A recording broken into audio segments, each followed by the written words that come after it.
Retour à Duncan's Creek de Nicolas Aimé aux éditions Gigale Polar.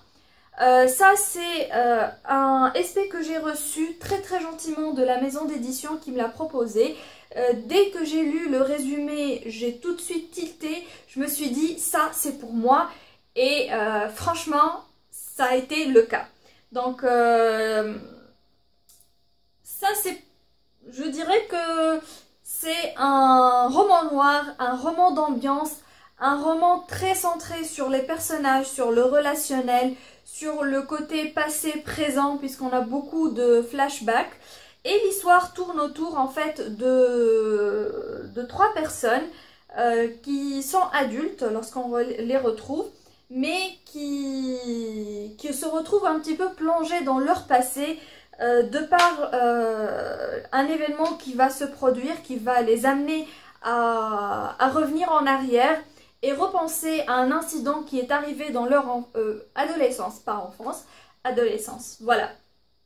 Donc ils vont se retrouver dans leur ville natale qui est Duncan's Creek et s'ensuit en fait un voyage plus ou moins initiatique pour le lecteur puisqu'il va suivre la vie de ces trois personnes, qui va suivre l'évolution de leur amitié, la complexité de leur relation après l'incident qui va se produire et comment ce voyage fera ressurgir les haines et les unions sacrées et les amènera à jeter une lumière nouvelle sur le terrible secret qui les lie.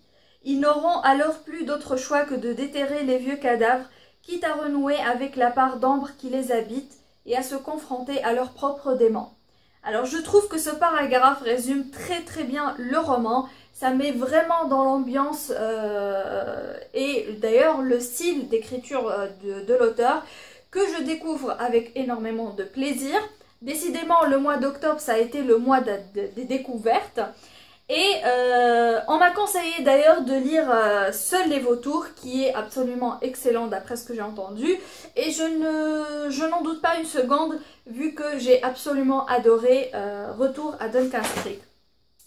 Donc pourquoi j'ai adoré ce roman? Tout d'abord pour la plume, là aussi ça a été une plume qui m'a totalement subjuguée, qui m'a happée. C'est un style très à la Stephen King, avec cette mise en ambiance, cette atmosphère très spéciale avec voilà un côté très sombre, très petite ville avec les mentalités fermées et les trucs de famille, les secrets de famille qui vous détruisent, qui font que voilà vous avez qui ont plutôt une influence très importante sur votre vie d'adulte, sur votre parcours. J'ai ressenti ça comme surtout en fait un secret que l'on essaye de découvrir tout au long du roman.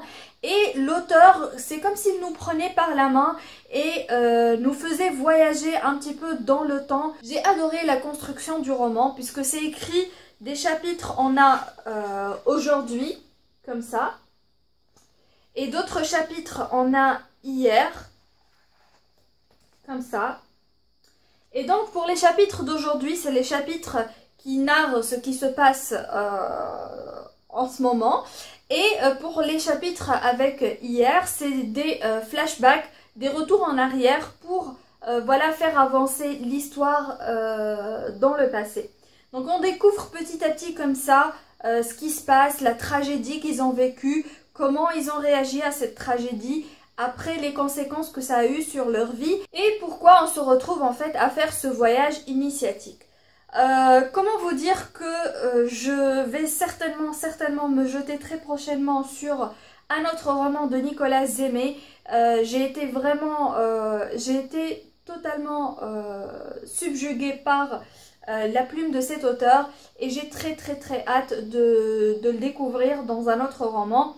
Donc je vous conseille fortement d'essayer ce livre et je peux vous dire que pour tous les romans que je vais citer aujourd'hui, je vais fortement les recommander parce que ça a été des coups de cœur pour tous. Et même, j'emprunte encore une fois à Séverine, pour certains ça a été même un slip, donc au-delà d'un coup de cœur. Et voilà, donc Retour à Duncan's Creek de Nicolas Aimé aux éditions Gigale Polar.